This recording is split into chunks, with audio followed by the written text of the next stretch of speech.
I'm Milind Katti, CEO and co-founder at DemandFarm.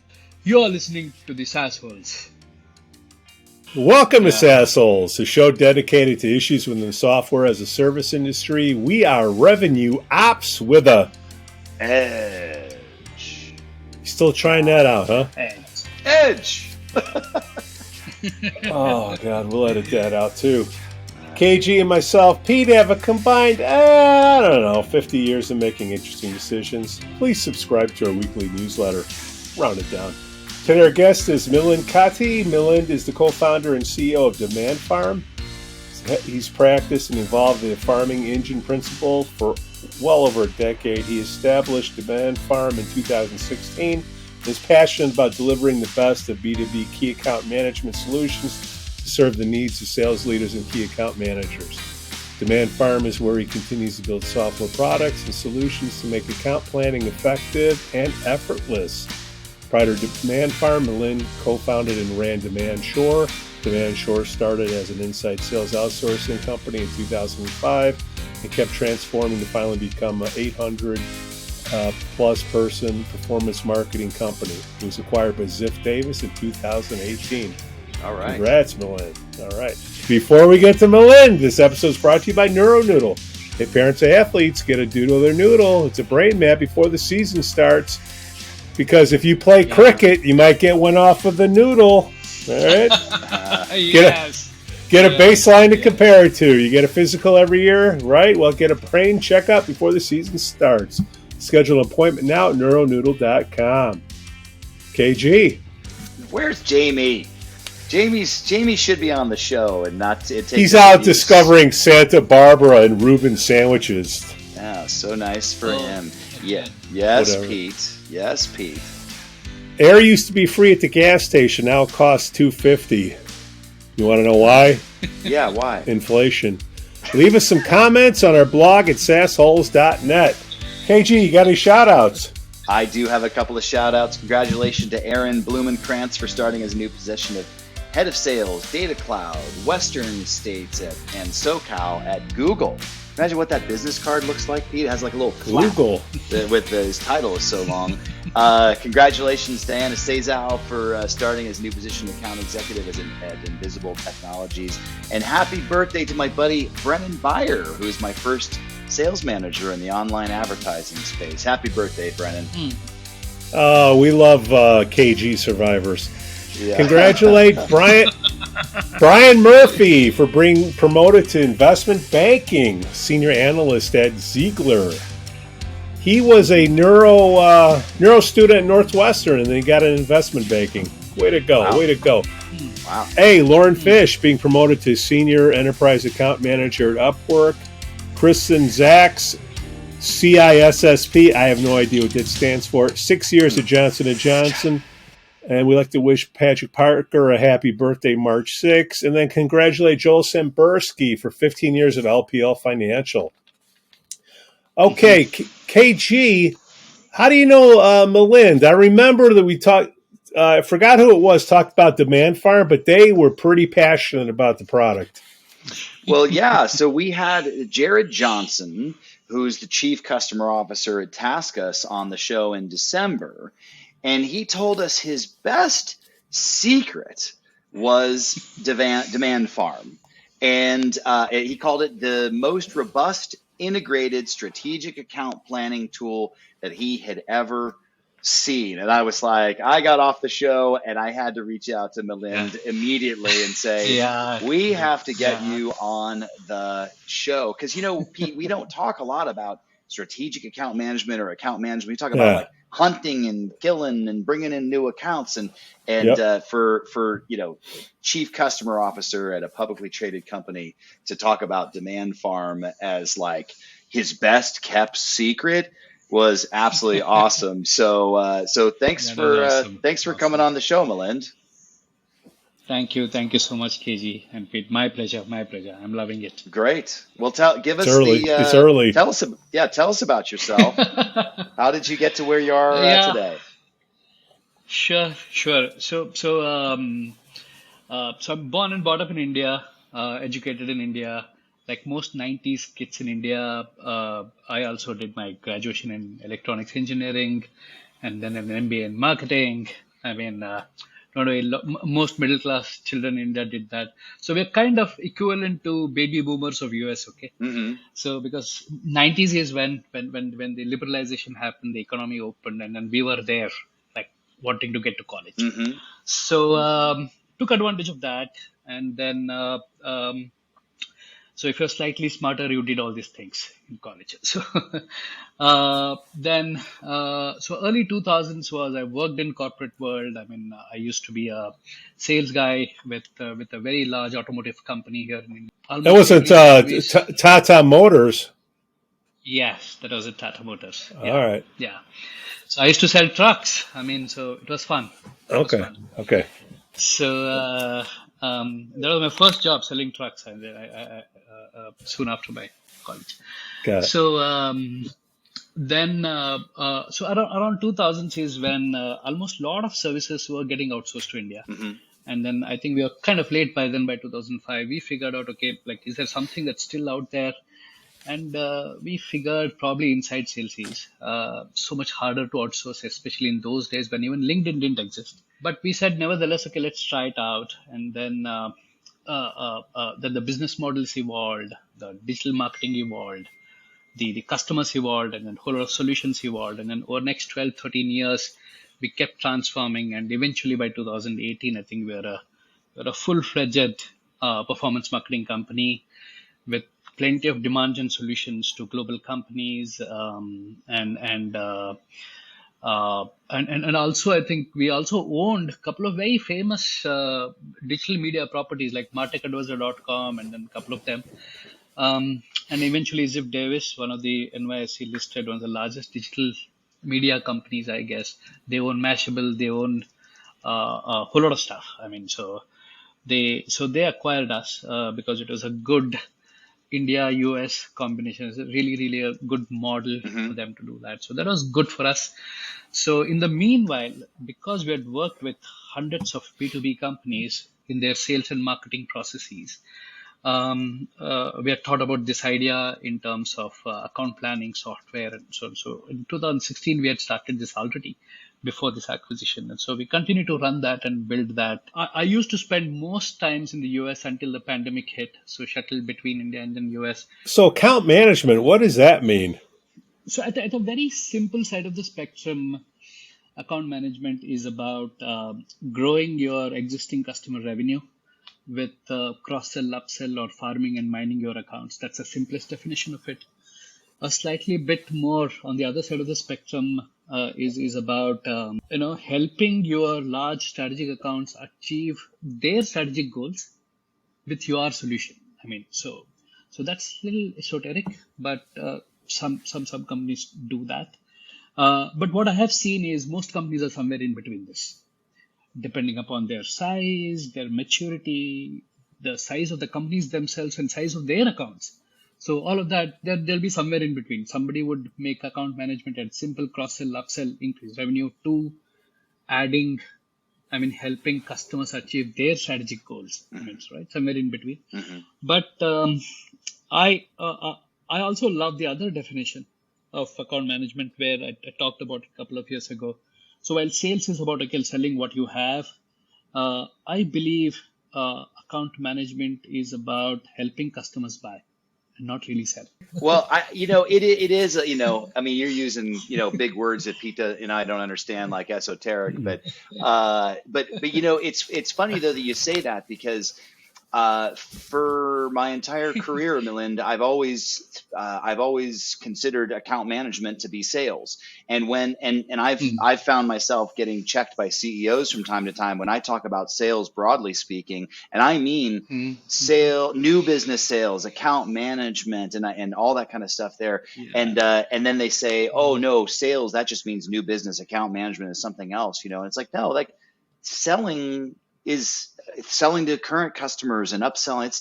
It's still sales, and I don't look at it as any sort of like lesser job. So yeah, it does sound a little cheesy to say like, yes, account management is about helping them them buy. But do you feel like hunters hunting for new business can also be strategic account managers and be exceptional in both motions. So, I mean, some people can, of course, but I think they're slightly two different skills, KG. What I've seen as hunters are more like door openers, so they're a lot more flamboyant. Yeah. They're comfortable in a conference, right? So they go and meet and talk to anybody. They can take people duck hunting or to a Madison Square Garden for games and things like that. I've seen account managers not so comfortable with it. Yeah. They're more like domain specialists. I mean, they work little slowly, and they also have luxury of time. I mean, the account managers, unlike the sales guys or the hunters. So I think they're mostly. I mean, it's better off if a company can afford these two different personas in these two different roles. At some point of time, they need to separate the two characters, I believe. Yeah. Yeah, I completely agree. That's specialization. I've always said, Milind, show me a salesperson that tells me that they do really good at hunting and proposing and closing as well as account management and renewing, and I'll show you a liar. A Yeah. liar. I'll show you a liar because you can't be you just can't be good at all of. Yes, there's exceptions, Yeah. but you just can't be good at all of those things. What does DemandFarm do? So what happened is, as I was saying, so we did work with a lot of B2B companies, mostly technology companies, and in their sales and marketing processes as part of their partners, wherein we used to work for them in those areas. Some of that was contracted to us. So what we saw was when it comes to account planning per se, or managing your existing accounts, which is mostly 70-80% of their revenue, okay, for the current year. Sure. It was mostly in the account plans for PowerPoints, I mean, account financials and spreadsheets and so on. And then the account plans, it was not digital. It was, Yeah. well, there were CRMs for managing your contacts, opportunities, tasks, activities, but account plans were not digital. Account plans were not data driven. Account plans were completely individual driven. Yep. And so that kind of, let us start thinking about this particular problem. And then we started building software tools for it. And of course, I mean, so nowadays you need to build all software tools as a SaaS model. And then so today we have 3 or 4 core modules to the product, which is about, like, we have relationship intelligence as the first model, second one being account planning as a model, and then third one is opportunity planning as a model. And all on top of all of these three, we have insights module, which kind of does, depending upon the data size, etc., talks about next best action, the recommendation engine. So depending upon whatever they are, all of these are like progressive and modular depending upon what customers want. So that is that's what it is. I mean, like, for example, in case of tasks, I mean, the one example that we saw is, I think, close to 120 of the large account plans are now done inside Salesforce using DemandFarm. So the kind of intelligence now, instead of 200 PowerPoint, 130 PowerPoints, you now have digital account plans sitting inside, which are data. So the story that these 30 account plans, 130 account plans, that can tell to the leaders are amazing. Well, let's expand on that further. So you talked about a problem set that you saw with these current customers doing account plans outside of Salesforce, and nothing was digital. We had blueprints sitting in Google Sheets, so I know exactly what you're talking about. What were some of the other problems that you observed in customers with their account management that led you to create DemandFarm? So essentially, the whole thing starts from here, right? Basically, your account plans in PowerPoint, financials in spreadsheets, opportunities and contacts in your CRM. Yeah.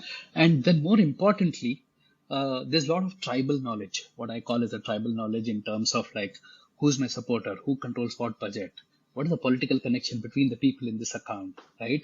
So who really makes the decisions, right? Those kind of, that kind of knowledge, all of that is a tacit knowledge which comes with the people, goes with the people.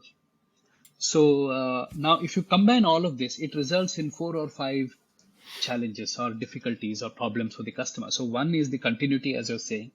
So there is, and this kind of knowledge, this kind of intelligence is takes time to build as to who has a budget, who is my supporter, who is my detractor, and things like that, right? What are the various buying centers in this account? Where are those individual units that I can sell?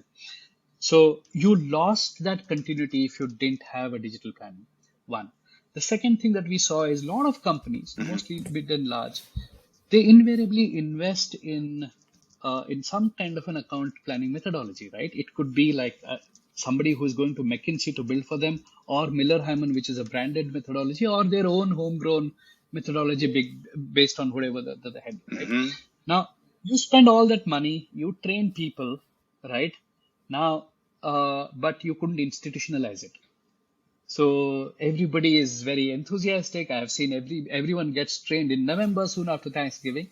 People use those templates and then make the plan in December, and everybody forgets it by January.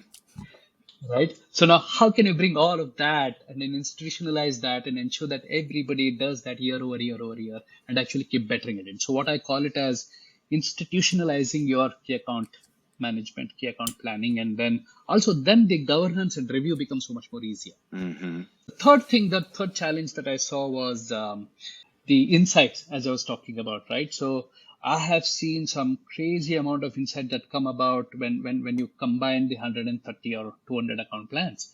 I mean, usually I have seen that account managers, it comes naturally to them. They want to sell the existing solutions in the existing relationships. But the CEO has launched new products which he believes are the future of the company. And then it's so much more harder to sell those because you need to build newer relationship probably. You need to sell them to new set of people. So now when you combine all the account plans, then you see that, hey, nobody is selling this. And I've seen a lot of CEOs and head of sales ask that question. Why are we not selling this in this account? I mean, why are we not planning for this particular new solution and in this account and that account? So lot of such insights basically is another challenge. Those are some of the challenges that we saw. And I think increasingly, I believe account planning can't be a static yearly activity anymore. It must be dynamic. It must be a living, breathing thing that exists throughout, probably in a digital system. I mean, we saw that, right? Like, who thought this Ukraine thing will happen? And a lot of account managers have to change their plans now. And we're only in February or March. Sure. Right? So similarly, when the pandemic hit, I mean, things have changed. So it's a lot more dynamic than what it used to be. People used to make 3-year plans. I mean, so you can't even imagine that now. Yeah, no. So now I'm thinking even probably yearly plans are a passe in most places. Right. So they had to be dynamic. Milind, what is relationship mapping? One of the things that I learned, I think a long time ago, I read a HBR article on account planning or a book. I don't remember where. So the beautiful thing that they said is that the account management is about looking at the forest as well as the trees, right? So to kind of extend that, right? So like your contacts, opportunities, and say activities, tasks, etc. are the trees. We tend to keep looking at opportunities, contacts only in the typical world of the CRM world. Now that doesn't give you enough, right? It's just list of contacts, a list of opportunities, value, etc. Now think of using that data and creating a visual map of your relationships in terms of we all do this. I mean, we all did this as account managers, right? So who reports to whom, who's my supporter, who controls what budget, who influences whom, etc. Yeah. Take that same thing and visualize a relationship map or an org chart kind of a thing, right? That's the forest view of your account. Now, zoom in on, okay, this guy controls this budget, but we don't even know this guy. And now zoom into a contact level and take some actions and come back. So it's about account management. That's what I call as a relationship map. And along with this, there was another thing which was the white space part of it. Again, the same concept, right? So imagine your columns being all your products and rows being the various buying centers in your account, right? So it could be geographies or it could be functions or a combination depending upon the nature of the business. Let's say I have 7 products that I sell or 7 solutions that I take to market, and I have 4 things like North America, APAC, EMEA, and then Asia as buying centers in that account, right? Sometimes it could be HR, CFO could also be the buying centers. Sometimes it's retail bank in Europe could be a buying center, right? It depends on the nature of the business. Now you create those buying centers. These are the 7 products. What we want to do is we want to figure out, okay, which of my product is sold where are my current activities, how happy or unhappy the customer is with what they are already using. That is the forest view again. And then you will figure out what are the white spaces. Go to that white space, zoom in now, and then figure out, okay, now what do I do? And then come back. So giving the ability of this, like forest trees is extremely critical if you ask me about the account. I think the most important thing about the account management processes. And I think we are one of the first in the world to build tools for this. To do this for account managers. So I love your forest to the trees analogy. It's so perfect because when I've led account management and strategic account management teams in the past, the account managers oftentimes tend to be very myopic about who they're talking to and who they're dealing with. And one of the best stories that I always like to tell is that one account manager was talking to one particular customer, and that particular customer person at the customer was very, very happy and doing very, very good. And yet we learned that there was another division entirely that didn't know anything about our product, but yet they were right here. They didn't know how big the account was. They didn't think to ask how big the account was. They didn't think to ask who else could be also buying, from us. And once somebody else noticed that there was like, my gosh, this company has other locations and other divisions, the account blew up. But the account manager themselves were sitting in the trees with the customer, the person in front of them. And the worst part is before you know it, actually competition is already gone there. I mean, then it's too hard. Milind, what is relationship mapping? So relationship map is about converting your list of contacts into a visual canvas, bring them in and kind of figuring out, one is the hierarchy, the formal hierarchy. The other thing is, okay, who are my supporters? Who are my detractors? For example, the green ones are your supporters. The red ones here are not your supporters or detractors. And then, like, for example, Michelle here, you don't even know. If you have these 5 ticks, means they have a lot of power in the organization. This little crown here, this comes from directly from the Salesforce data that you're currently discussing an active opportunity with Brian Foster here. And then there are a lot of other flavors to this. This is just a high level view of how. Now this gives the forest view that I was talking about. And then you drill down and then say, okay, how do I build relations with Brian now, or with Kirtana and so on. Yeah. So Milind, you use the word relationship mapping, and I have heard strategic account managers say to me, KG, you don't understand. Account management is all about the relationship. And what they mean is, like you were saying, duck hunting and taking to dinner and Lakers games and things like that. You're shaking your head. You disagree. Tell me, what do you think? What do you think? Building a relationship as a strategic account manager should entail. No, I'm not saying that those things are not important. Of course, they're important. I mean, but that is a very superficial way of building a relationship, right? Exactly. So that's just probably the way. I think most of us. I mean, so we care for our business, we care for our jobs, and we care for our companies.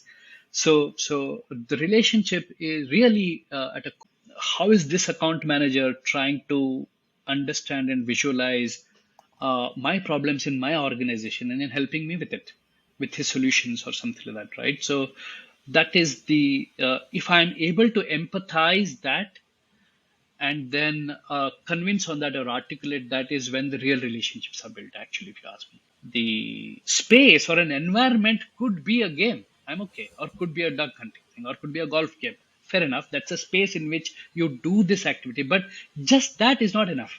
It can evolve into that, but I completely agree in that strategic account managers should focus on developing that relationship through listening and solving that problem that they have, and it can lead to Lakers games and duck hunting and dinners and golf and all that kind of fun stuff. But what are you shaking your head for? Cricket. I don't even know. Is that the? Milind knows. What are you talking about? So yeah, I mean that's like uh in terms of number of people following the game, it's the largest game in the world, by the way. Just Thank because you. we're 1.5 billion people. So You're just saying. I know he was flexing. Our guest just flexed on us. You can choose not to Mhm. answer it, but I'm sure Okay. you will. Okay. How has India evolved over the last 15 years? It used to be, all right, you want to lower your employee cost, you would outsource to India, and then India became too expensive, and then the Philippines came. How did that all evolve? And Bangalore, New Delhi, Bangalore is it's sort of like the San Jose of India. Can you Yeah. just clue Yeah. everybody on the evolution? See, I think last from 2000 from the turn of the millennium, I think things started transforming. It took a while. What of course started as an opportunistic outsourcing business, both IT and then a lot of other business processes, etc. Um, it did. I mean, it continues to grow at 20-30% with like one of the largest IT companies in India, which is TCS, employing I think close to a million people. But that's one part of it. But what happened is the trickle down effect of all of that. So what it made real estate, it made land, it made rest of the consumption possible. So and with the population and with the demographic dividend, right? So unfortunately, we didn't cut down on one child on one fine day. So gradually, so today we have more young people who are paying tax than the retired people in the population mix that we have. Yeah, we had to solve a lot of problems in terms of government, in terms of corruption, in terms of a lot of stuff, which we've solved to a large extent today. And and therefore, today, if you see in some of the digital interventions, probably India is ahead of rest of the world in terms of, say, payments, for example, in terms of education, the edtech piece. You wouldn't believe that. Close to 100 million or at least 50 million children today do online classes in India, right? Hmm. With companies like Byju's, which is a unicorn in itself.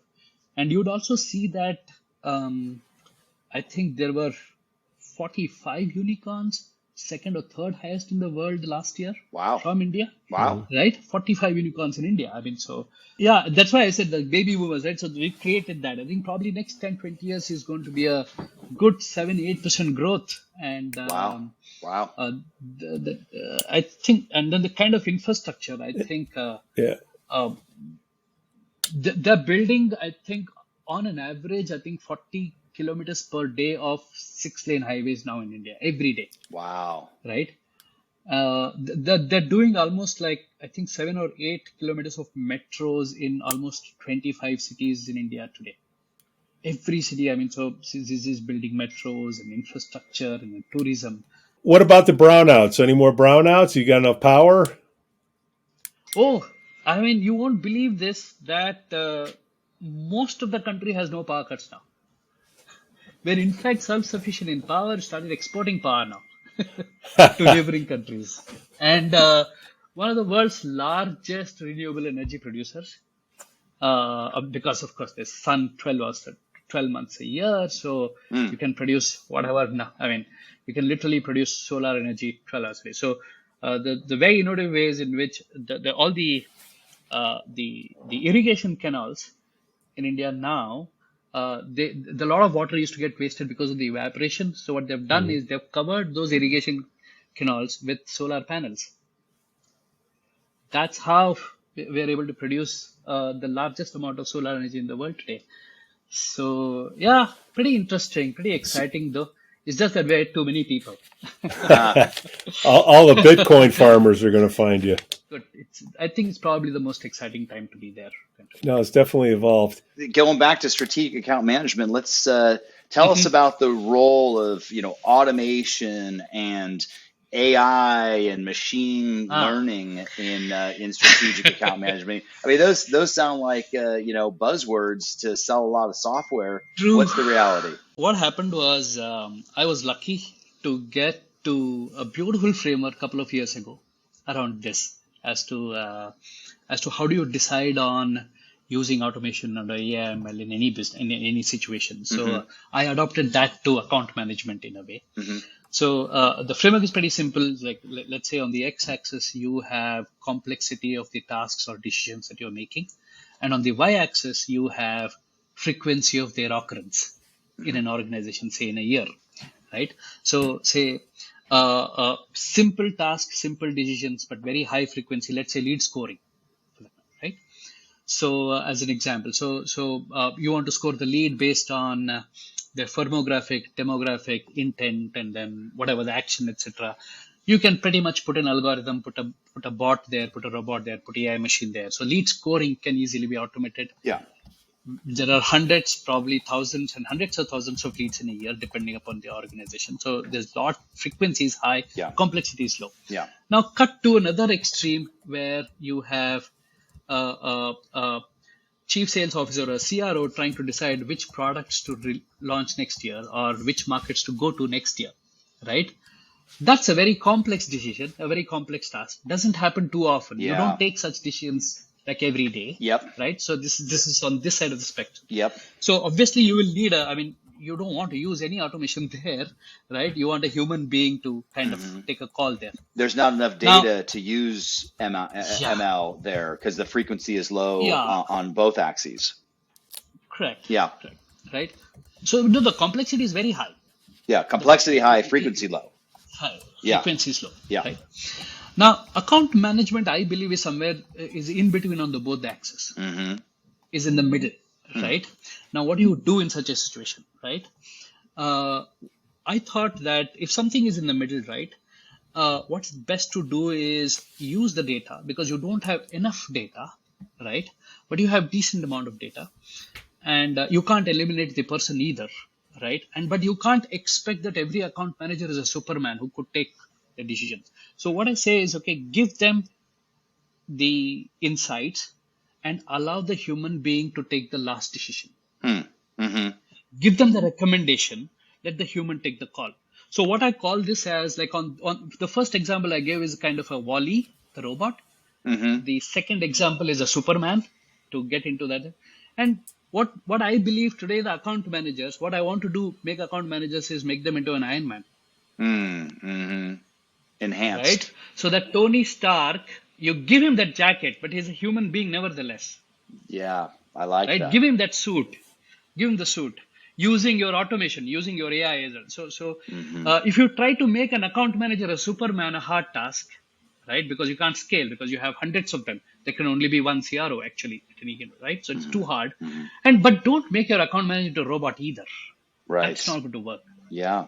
So of course things will change, and then we need to observe this framework very closely. Maybe more data would come, technology, computing power would increase, and a lot of things might happen. And then that's why. But as of now, I will use this framework in whenever I try and use AIML or an automation, and say, okay, what is it that we need to do? So should I create a robot, or should I leave the Superman as is, or should I create an Iron Man? I mean, Tell you that when I have asked my strategic account managers to, rate and score their accounts or grade their accounts, A, B, C, D, and not provided them with insights, it's exactly what you're saying. I'm asking them to be, these superheroes to make these decisions without these insights. And there's so little data when you're dealing with strategic accounts. So I like the idea of then being able to then feed them with some insights and then say, okay, now is this an A, based on what you see in the data that we're giving you, is this an A grade account? Is this a B grade account? Is this a D grade account? Does that sound about right? Yeah, absolutely. So we have a very, very nice tool called what we call as an account segmentation tool, in which it's kind of configurable and the default value. So wherein you look at, again, I'm a big fan of 2x2 metrics. Everything I rely on it. So for example, you have account attractiveness versus the relationship strength. Then you get 4 boxes. So then you have star accounts, strategic accounts, cash cows, and then right, it's a standard model. So we provide this framework in our tool for account managers to assess in where is their account, right? So, and for depending upon in which box the account eventually goes into, Yeah. there are different strategic imperatives for that, right? But I can give the framework, but again, I will allow the account manager a final override. It's very important. I mean, so that is because at least now we don't want to make account manager a robot. Yeah. We don't want to do that. Milind, what is goodness? Uh, somewhere I think around 5, 6 years into running my business, suddenly one day I thought that actually jerks don't make it, do they? Nice people do. Kept working with nicer people. So if I'm surrounded by nice guys, good people, life becomes so much more easier, so less stressful, right? You can collaborate better, you can innovate more, you can do so much more. So and then I kept building on that concept, and then it just kept getting become stronger and stronger. So today we have figured out how to hire good people in the company, and then it's so much better. And I'm not saying this from the charity or a non-profit kind of an organization. Goodness brings money. Right? Goodness So brings for money. profit. Put that So onto a bumper Mo- sticker. That's awesome. Money is goodness. oh yeah, that's true. That's also true. Yeah. So I think it's just a simple common sense thing to do. I think companies overlook that virtue, that value in a person while in an organization. We value that a lot, along with a lot of other competencies and attitudes and aptitudes, etc. And I actually did a TEDx talk on this last year, I guess. I mean, search for Milind Katti TEDx. You should find a complete 16-minute talk on that and then I elaborate a lot more on that. Yeah. I think I love that. There's Marketo, an amazing software product. Long ago used to be known, their Salesforce used to be known as just being ruthless, just ruthless, Oh, a ruthless sales team, and not nice. And they weren't nice to the salespeople. They were very, they would grab their customers by the throat, virtually speaking. Of course, they would do things like everyone stays in the office until the last person brings in the deal that gets us there, and just a lot of mm, things that just seemed kind of like brutal, and I just don't think that's sustainable. I would say, a good friend of mine, Jeff Zwelling, used to say, we can be nice, but we don't have to be that nice. So I do believe that you can be good, but this doesn't mean that we're pushovers and everything is soft. And oh yeah, we can be disciplined, and we can be focused, and we can stand up for ourselves, but we can be inherently good at the same time, right, Milind? absolutely. I think a lot of people confuse humility with meekness, Weakness, right? Yeah. Or meekness, you said. right? Meekness Hmm. or weakness, right? But it takes a lot of courage to be humble. Trust me, and it's very important. Yeah. Milind, all of our listeners and all the watchers out there that haven't heard about Demand Farm, what's your ideal customer profile? Who are you helping out? What problems are you Sure. solving? So basically, currently we focus on B2B companies, mid-sized to large enterprises, mostly services companies, and nowadays even product companies as well. That's the segment where if you have 70-80% of your revenue from your existing strategic accounts, and our product is beautifully fitting there in terms of making your account plans digital, continuous, and dynamic. So, what are the essential skills that every Huh. great account manager should have or strive to have? So I think an account manager, I could be a little biased here, but couple of things that are additional that I Hmm. believe are needed. Hmm. One, I think account manager is more like a general manager, right? It's kind of a mini CEO because you need to know sales, you need to know your product, you need to know procurement, you need to know, the financing, and then so a whole lot of stuff is what you need to do. Kind of you need to understand the customer's business in a business way. So therefore, is more like a it's important to be a general manager kind of a product, a little more than. So the second thing is, I think an account manager, um, I think it should be a great collaborator, because there's so much of collaboration the account manager has to do, not only at customer side with respect to various functions from CFO to the user to everybody, but also internally, right? So he has to collaborate with production, collaborate with marketing, collaborate with sales, collaborate with R&D, and so on and so forth to serve the customer. So if collaboration doesn't come naturally to you, or it's very hard to be a good account manager. And I think the third and last one, I think domain knowledge matters a lot, I think, to be a good account manager, especially in large enterprises. I mean, so for example, suppose I sell, say, a robotic process automation, right? So I'm like UiPath kind of a company. I'm an account manager UiPath, and I sell robotic RPA to insurance companies. So one, I need to know the goddamn RPA as a technology, right? Yeah. And two, I need to understand insurance as a business. Interesting. So similarly, if I work for a auto component company trying to sell to Ford Motors, understand automotive as a business. You would then believe firmly that strategic account managers should actually be verticalized by industry to be domain experts in both the product that they sell as well as their customers. It would seem to me that you believe that they should be verticalized. In most cases, yeah. If I'm a pharma account manager and I sell generics to a pharma, for example, or R&D services to a pharma company, I have seen account managers stick to animal health. They don't even move to human health. Oh, what a great time. Milind, thank you so much for coming on the show. My pleasure. It's been wonderful. Yeah, I mean, I know, guys. I mean, so I can't talk enough about account management and account managers, but yeah. Yes, you can. Milind, what's the best way for our listeners to learn more about you or connect with you? LinkedIn, of course. Milind, Katti, LinkedIn, DemandFarm.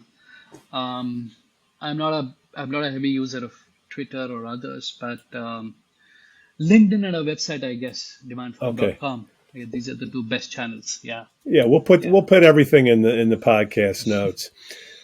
Thanks for listening to the Sassholes. On behalf of KG and myself, Pete, we thank you for listening. We ask that you give us 5 stars on Apple Podcasts, subscribe to our newsletter in the podcast notes, and you can always buy us a beer on Patreon/Sassholes. We thank you for listening. You should. Cue the music.